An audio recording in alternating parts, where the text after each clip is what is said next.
Hello friends, मैं सुनील कुमार आप सभी का एसके मैथ्स अकेडमी पर स्वागत करता हूं। आज आपको लोगों के लिए लेकर आया हूं सर्वांग सम और सम। यहां से हमारे सीजीएल सीएचएस में बहुत सारे सवाल पूछे जाते हैं, यहां तक कि टीजीटी के एग्जाम में भी बहुत सवाल पूछे जाते हैं और ये बेसिक टॉपिक क्लास 10 से लिया गया है। देखते हैं आगे क्या होता है ये सर्वांग सम। सर्वांग सम का मतलब होता है सर्व धन अंग धन सम। इसमें क्या हो, हर अंक उसका कैसा हो, समान होता है, उसको हम कहते हैं सर्वांग सम। इसमें जैसे दो त्रिभुज बना दे रहा हूं, ए बी सी, दूसरा त्रिभुज है पी क्यू आर। ये 6 सेंटीमीटर लिया, ये 7 सेंटीमीटर लिया, ये 8 सेंटीमीटर, ये 6 सेंटीमीटर, ये 7 सेंटीमीटर और ये 8 सेंटीमीटर। मैंने कहा ए बी किसके बराबर है, पी क्यू के बराबर है, बी सी किसके बराबर है, क्यू आर के बराबर है, और ए सी किसके बराबर है, पी आर के बराबर। तो हम यहाँ इसको लिखने का तरीका क्या होगा कि त्रिभुज ए बी सी सर्वांग सम क्या होता है, त्रिभुज पी क्यू आर। कैसे हम पहचाना, देखो ए बी किसके समान है, पी क्यू के समान है, बी सी किसके समान है, क्यू आर के समान है, और ए सी किसके समान है, पी आर के समान। जैसा लिखा होगा वैसा ही हमें इसको प्रयोग करना होगा, ये बहुत इंपोर्टेंट बात है।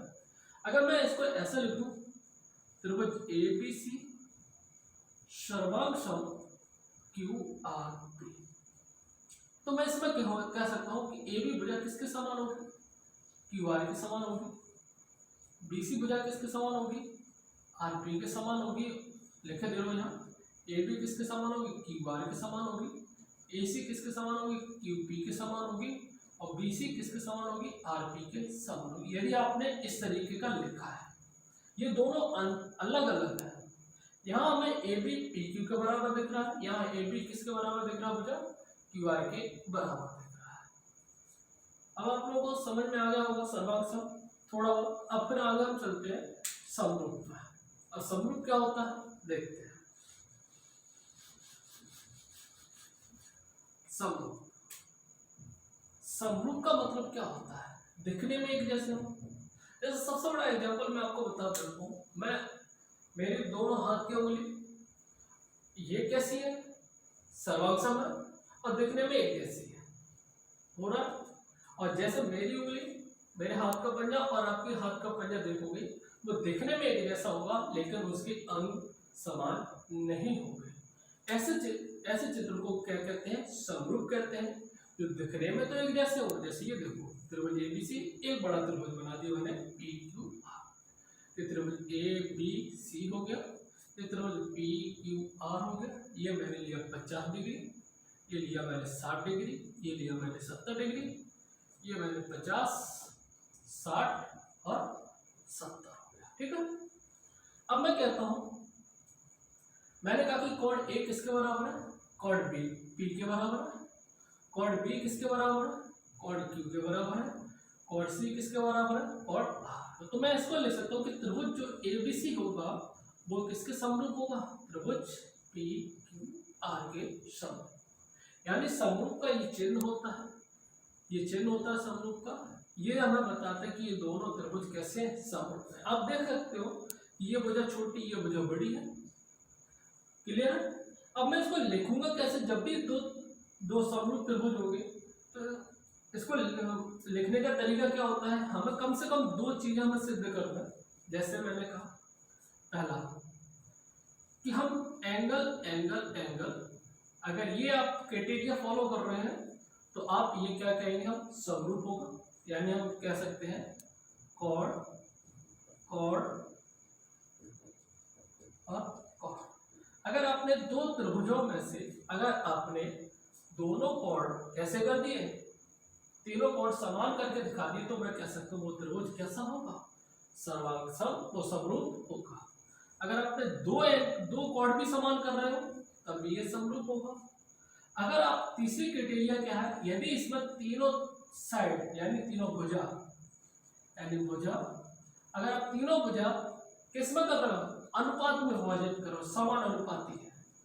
कैसी है, समानुपाती है, तब भी मैं कह सकता हूँ कि वो दोनों त्रिभुज कैसे होंगे, समरूप होंगे। जैसे मैं इसको ऐसे लिख सकता हूँ कि ए बी बटे पी क्यू बराबर बी सी बटे क्यू आर बराबर ए सी बटे पी आर होगा। क्लियर। दूसरी चीज, अगर मैं देखो इनका रेशियो हमेशा इक्वल आएगा, ए बी बटे पी क्यू बी सी बटे क्यू आर बराबर ए सी बटे पी आर का रेशियो हमेशा समान होगा। जैसे मैं ले रहा हूँ, मैंने इसको लिया 6 सेंटीमीटर, ये 7 सेंटीमीटर लिया, ये मैंने 8 सेंटीमीटर लिया, तो मैं ले रहा हूँ इसको 12 सेंटीमीटर, ये 14 सेंटीमीटर, तो ये कितना होगा देखते हैं। तो मैंने कहा कि ये दोनों त्रिभुज कैसे हैं, समरूप है। तो मैं इसको लिख सकता हूँ ए बी बराबर कितना है 6 बटे पी क्यू बराबर कितना है 12 है, बराबर बी सी कितना है 7 है, क्यू आर कितना है 14 है, और ए सी कितना है 8 है, पी आर हमें निकालना है। हम कोई भी दो चीजें हम लेकर हल कर सकते हैं इनको। मैं कह सकता हूँ इसको हल कर ले रहा हूँ यहाँ 7 बटे 14 बराबर 8 बटे पी आर, यानी कितना हुआ 7 एकम 7 7 दूनी 14, तो पी आर का मान कितना होना चाहिए 16 होना चाहिए। देख लो आप इनको बांटो, 6 और 2 का अनुपात 1:2 है, 7 और 14 का अनुपात 1:2 है, और 8 और 16 का अनुपात कितना है 1:2 है। तो मैं कह सकता हूं कि ये दोनों त्रिभुज कैसे होंगे, समरूप होंगे। आपको समझ में आ गया होगा आई थिंक। अब मैं आगे बढ़ते हैं समरूप में ही, इस समरूप में हम किस तरीके से सवालों को आते हैं और किस तरीके से हम सवाल को हल करते हैं, देखते हैं। अगर मैं कह रहा हूं,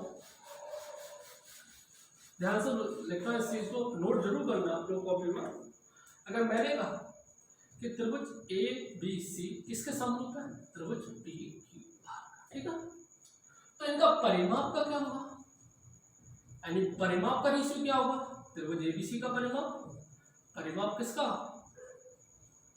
पी क्यू आर का। तो जो परिमाप का जो रेशियो आएगा वो भुजा के रेशियो के इक्वल आएगा।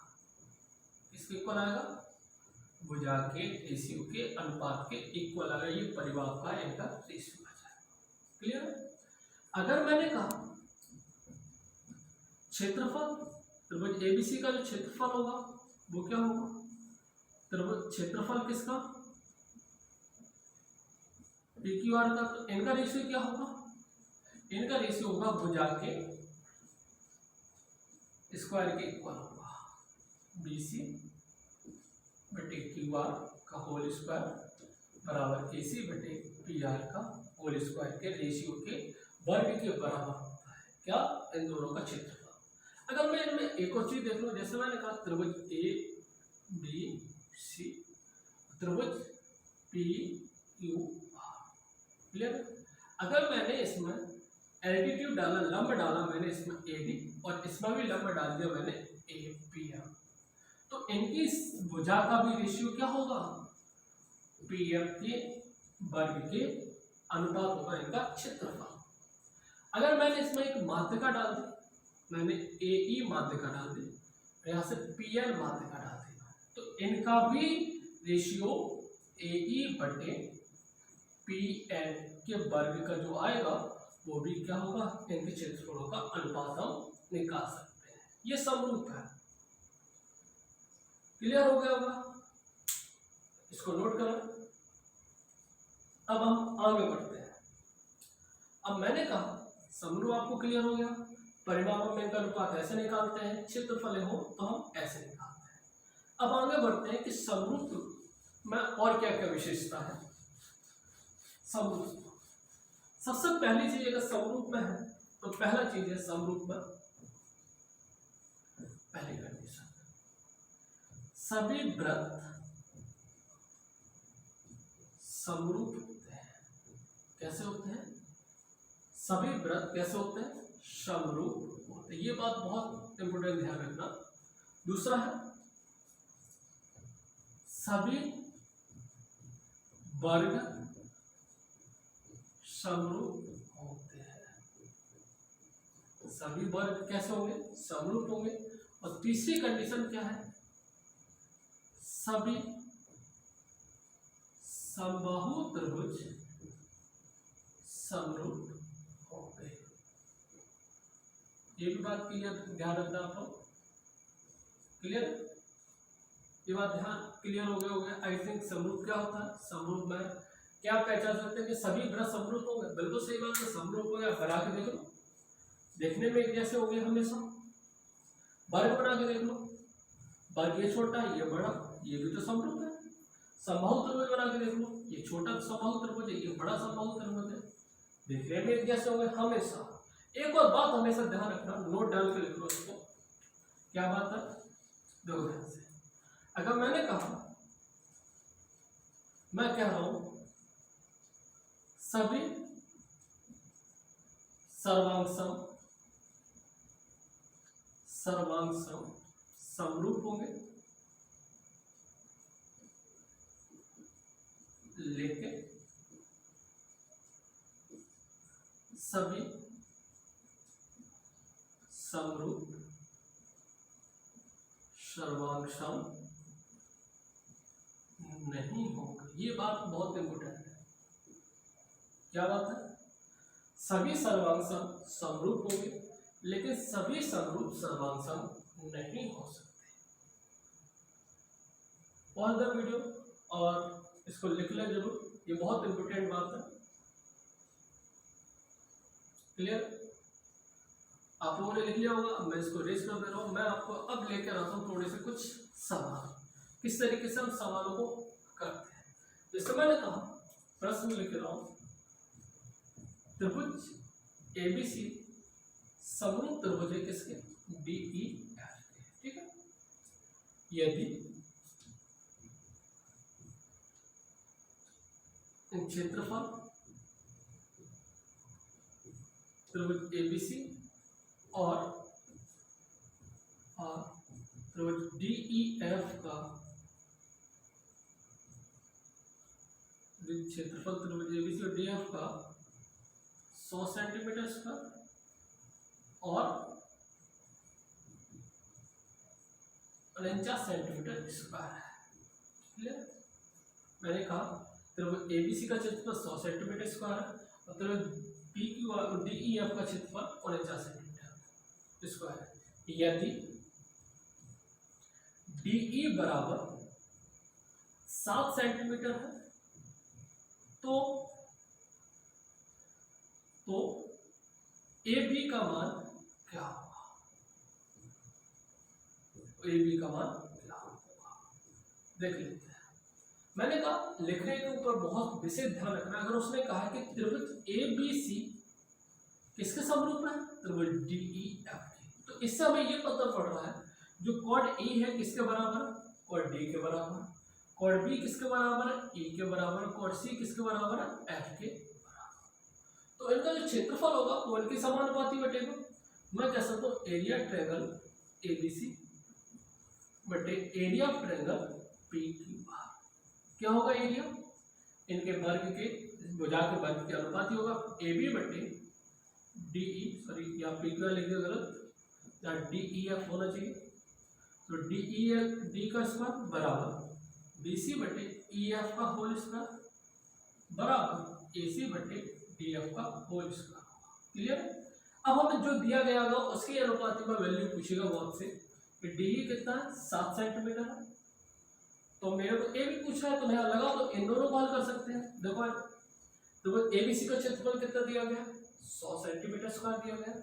DEF का क्षेत्रफल कितना दिया, 49 दिया गया बराबर हमें किसका AB का मान निकालना, AB बटे DE का मान कितना है, D का मान कितना है 7। तो 7 का वर्ग ये साइड आएगा तो वर्गमूल हो जाएगा, तो 100 बटे 49 बराबर कितना होगा AB बटे 7।